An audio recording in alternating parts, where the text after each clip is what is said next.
Welcome to the Making of Me podcast, where we explore stories of resilience, activities, and transformation through unconventional paths. Today's guest is Justin Adelson, also known as our junior Vaelorin.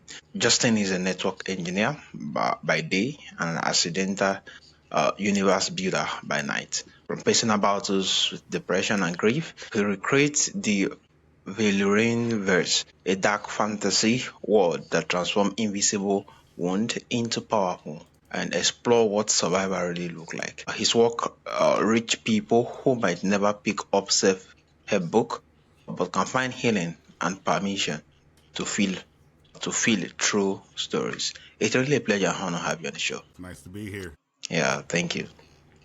So Justin, what were some of the challenges that shape you into who you have become today? I'll say the biggest thing that shaped me into who I am today is the loss of my grandmother. She was a very pivotal person in my life, and I wanted to make her a promise that I would, do something. And losing her kind of put that fire in me to know that I need to finish school. I need to get myself on the right track. No more thinking I had another year to complete my task and things. I'm sorry for that. Amazing. So Justin, you sat down to write a generic fantasy novel and your depression came out instead. What was the turning point like for you? It was unexpected. I thought I would sit down, kind of write like a normal fantasy novel. You have four friends, four swords. They go defeat the demon lord, and I started to write, and the more I wrote, the more my depression, my trauma, things I thought I've dealt with a long time ago started to pour out on the page. And as I slowly kept looking at the writing, I noticed that it was no longer just that we're traveling to defeat the demon lord. I had monsters that were built from grief, and my characters started to hold trauma, and it became a whole different story. But I felt myself resonating with it a lot more because I could see myself as those characters and people I knew as those characters. So it definitely took a turn, but a turn for the best. Oh, wow, amazing. So how does dark fantasy reach people in a way that traditional mental health language cannot? Can you share a specific example? Well, what I've noticed with the dark fantasy is when it comes to therapy, typically it's like clinical. A lot of people, they don't really resonate with the clinical. They feel like they're being more questioned as opposed to having a natural conversation. In a lot of fantasy, you tend to have it tend to be more magical based, definitely more happy. In the dark fantasy, where it resonates with people, because it does have a dark theme. It doesn't have to end in grim dark or the world ends and nobody's happy, but you're able to explore those dark feelings that people tend to harbor a lot more, like depression, like self-doubt. That's where I found this resonating with a lot of people, being able to write pieces in my world that deals with trauma, like abandonment issues or PTSD, things that you wouldn't be able to write as deeply if you were doing other pieces of work, or therapy would, make it feel like, okay, let's explore it. So they're able to explore it through my characters and my work in a distance way. They're able to see how my characters interact with it and see themselves in it. So that's where I found the power of dark fantasy being powerful to help people explore those emotions.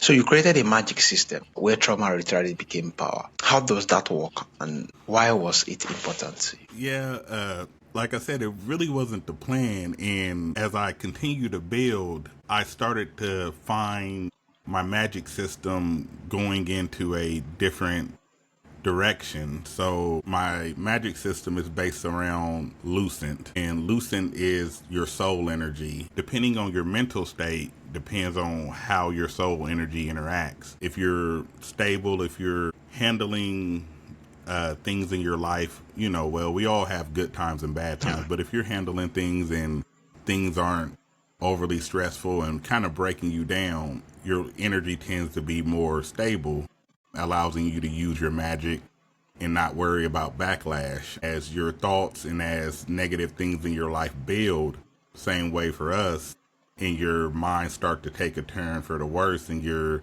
doubting yourself and your mental stability is decreasing, your threads or your lucents start to fray, and then you start to have your magic do unexpected things. It's tied to keeping your mental state balanced, and that's what the characters kind of go through throughout the story, is learning how to balance their mental state to keep their magic and they learn how to deal with their trauma. It was unexpected, but I really like it and resonated with it as I continue to write it, and teaching people that, mental health isn't just you go through dark times and everything's all happy glory, or it's all dark all the time, but it's kind of a up and down. You're going to have good times and bad times. So that's what my magic system is based off of. Yeah, wow, amazing, amazing. Yeah, I think the loving part of this particular story is the fact that it ought to be more like a disability, and the fact that you're going through a whole lot, but now you actually more like work on it and it become admirable. Yeah, now I'll help a whole lot of person. Yeah, it's really amazing. I'm glad with what you're doing. So you write for first responder and caregiver. What is it about this audience that connects so deeply with your work? They're kind of the invisible audience. We know that we have caregivers, we know we have first responders, but we only really think about them when we're in those moments. When you call for help, you talk to a first responder, you talk to the dispatcher. When the firefighters come, when the ambulance and emergency people come, we see them then, but other than that, we don't really interact with them. And the same thing for like therapists and different things. All of these are kind of like the invisible jobs, but they carry a lot of mental weight to them and a lot of emotional weight. You're thinking like firefighters who run in the fire to save people, and eventually you may not save everybody, and you're dealing with those thoughts of, if I would have did this differently, maybe if I would have got here earlier, used a little bit more water, maybe they could still be alive. And they're taking those types of things with them, and they're still having to do the job the next day with maybe that doubt in the back of their mind of, if I'm going to be able to save this person this time. And that's where I found my work really resonating with people, being able to write those dark emotions that you don't want to talk about, but you need to get out and you need to speak about them. And by doing that, I was able to kind of bring to light some of the thoughts and feelings that these different invisible occupations had in their mind and that they didn't want to say. Amazing, amazing. Yeah, thank you so much for sharing. So you have rejected conventional stories that like deceive the cards. How does your instinct first approach shape the linear advice? Yeah, so it was interesting kind of finding my place as I learned those types of traditional plotting points and the way that you are supposed to write. I would kind of use that in quotations. Finding out that I just didn't fit and it didn't fit my style. I realize I'm a discovery writer, but my discovery is a little bit deeper, I feel, in the sense that in normal writing, you either plot or you do discovery. So you're either plotting the section, the beats, the inciting incidents, the climax, in those different parts. And the first thing I noticed is that the more I learned about my story, like plotting it out, the less interested I became in writing it, which is a big sign for discovery writers. They tend to like to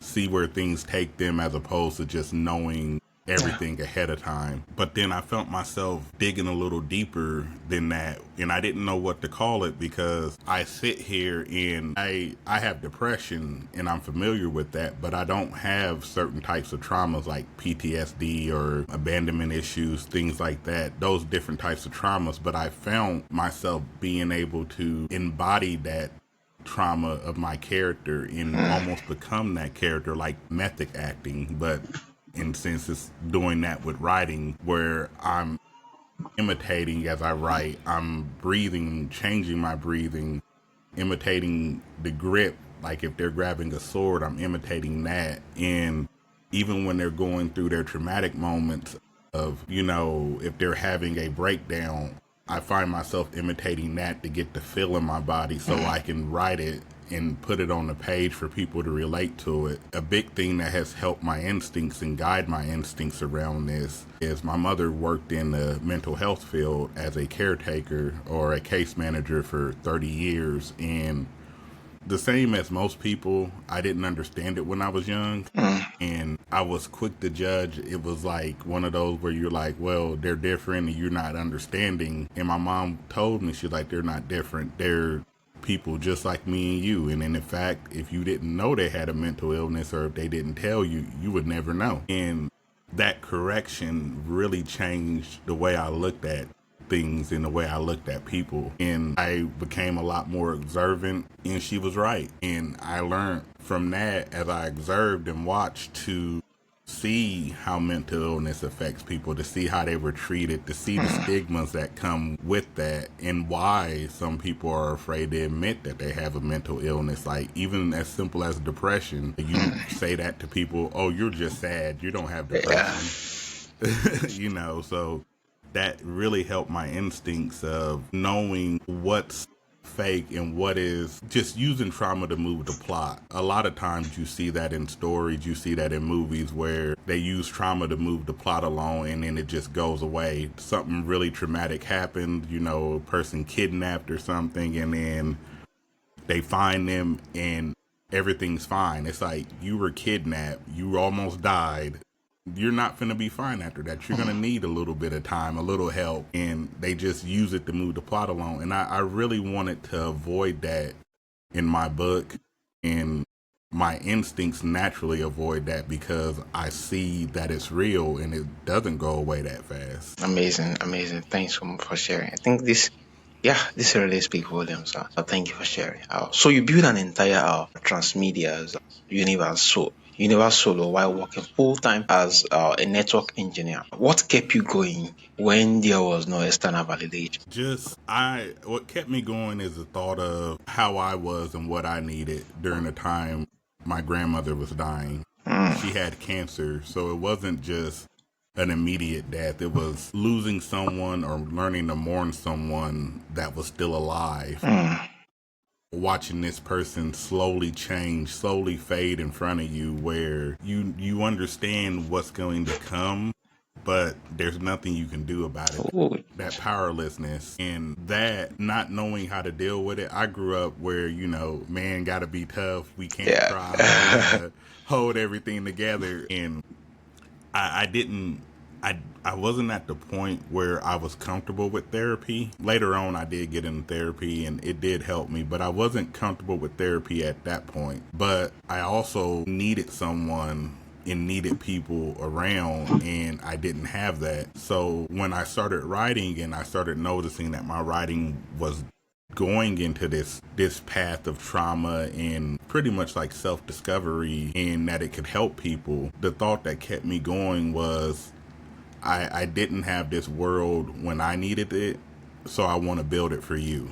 And that's what kept me going and made me really lock down and expand it to where it's approachable from multiple levels. There's novels and apparel that I'm coming up with. So it's not that if you don't really like reading, you can still be involved and find a piece that resonates with you within my world. Yeah, amazing. Such a strong, more like energy backing it all for the fact that you get to see your grandma or dying in your presence. Not just that alone, having to lose yes, herself little by little while she was dying. Yeah, that must have really been gruesome, right? I'm just imagining what it would have been in the picture of it. But it's amazing the fact that you draw a whole lot of strong points from there, and now doing more like amazing stuff. And yeah, it's really amazing. So, which creator, game, or experience have most influenced your storytelling? And how do they show up in your work? I definitely say that the story that comes to mind that most influenced the way that I write was a manga, and it was also a movie called Princess Mononoke. I think the core portion of it that really influenced me was, if you watch it, you know, you typically feel like, okay, there's a bad guy and a good guy, and you can extrapolate that from it. But as you really, really watch it. Everyone is doing what they feel is right to help who they feel they need to help, but there Yeah. always are, you know, consequences to actions. There's a woman who take in streetwalkers and help them get their life together and things, but she's also mining and producing iron for shotgun balls that are, killing animals and turning them into vengeful demons. And then also cutting down woods and destroying their lands and things. But she's also doing good for another side. So you can say she's evil, but you can also say she's good. And the whole story kind of ventures around that circle of, what is really good and what is really bad, or what is evil. And, how do you really determine that? And that is kind of where I want my writing to fall, and what really has influenced my writing. As I continue to write, I find that an important guidepost. I want my writing to create conversation. I don't want you to come in and be like, well, this is the evil person, this is a good person. I want you to look at it and be like, okay, if I was in their shoes, would I have done this? And some of you may say no, and some of you may say yeah, but it's the point of bringing that critical thinking, that thought of how would I handle this? And could I have handled this differently, that really guides my writing, and I feel will really resonate with a lot of people, because you can see it in many different ways on many different layers. Amazing, amazing. Such a lovely perspective having to bring that into being, just to create a lot of a little controversy, which should make people other than just enjoying the movie, but now becoming a source of conversation, making the widespread of even the materials and everything. It's really amazing concept. Yeah, thank you. So for those who feel broken or burdened by invisible wound, what do you want them to walk away, knowing after spending time with your work? The biggest thing I want them to walk away with is knowing that they're not broken. Hmm. It's easy to feel broken. It's easy for people to tell you're broken, will tell you that you're broken. And it's easy to let those types of things get in your head and convince you that there's something wrong with you. And there's not. You may think differently. You may write differently. That's different from everybody else. I found it really hard to find a good writing community when I was starting out, because I didn't plot. I didn't say that I just read novels day in and day out. A lot of my influence actually comes from anime and manga, because the way that they express emotions and things is really different than a novel. It influences my writing a lot to really bring the visual portion to it. If you were to read some of my writing, you will see that I do focus a lot on the visual of the eyes, small things that can tell you a lot about someone. If, you're feeling down, you could tell someone there's nothing wrong, but that smile, the shake of the head, and the look to the side tells you everything that you need to know, that, yeah, there is something wrong. That didn't resonate with a lot of writing communities that feel that you need to read and read and read just books and novel after novel to understand how to write. And that made me feel broken, in all honesty. For a while I was like, well, maybe I shouldn't be writing, maybe I'm doing this wrong, maybe there's something wrong with me, because I can't wrap my mind around this plotting thing, and it's not working for me. It made me question myself a lot. And I was able to luckily find this writing community with a good coach named Danny, and she was wonderful. And even though my style of writing was foreign to her, she wasn't a discovery writer herself by any means, but she did let me know that my writing was still good. And she tried to help me, and help me learn how I write to assist. So that's the biggest thing I want people to understand is, broken or being broken is kind of subjective. Where someone think you're broken, it may be the perfect strength for you, for someone else. And even for me, feeling like I'm broken, and it became something that a lot of people resonate with in my writing, that vulnerability. So that would be really the biggest thing that I would want people to walk away with whenever they visit my website, interact with my work, my apparel, anything, is to know you're not broken. You are not broken, and it's really amazing the fact that what you might see as broken might just be despite might be limitation in one aspect. It could be abundant of a different level at the other end. This really speaks volumes to it. And amazing. Thank you so much for sharing your stories. So for my audience who would love to reach out to you, either to consume more of your work, or to reach out to you, and how can they reach out to you, and where is the best platform? I'm on, honestly, like every social media Mm. at Vaelorin, and then also my website, Vaelorinverse.com, would be another way of reaching out to me and finding me and seeing my work and seeing if you can find a piece that resonate with you. Yeah, thank you so much, Justin Dawson. You just shows that fantasy isn't just about escapism. It's a doorway to understanding, processing, and reframing trauma. The Vaelorin verse turned grief into narrative, scar into mass, a map, and invisible wound into stories of survival and powers. For anyone who has ever felt broken, but want permission to feel, reflect, and grow, Justin Walk offers transformative, immense experience. It's really a pleasure and honor to have you on the show, Justin. It's been a great pleasure. I definitely appreciate it. Thank you so much. My audience who would love to reach out, check the show notes and you see the link to actually reach out to Justin. Thank you, Justin. It's a pleasure having you once again. Thank you. Thank you. Thank you. Pleasure being on. Thank you so much, Justin.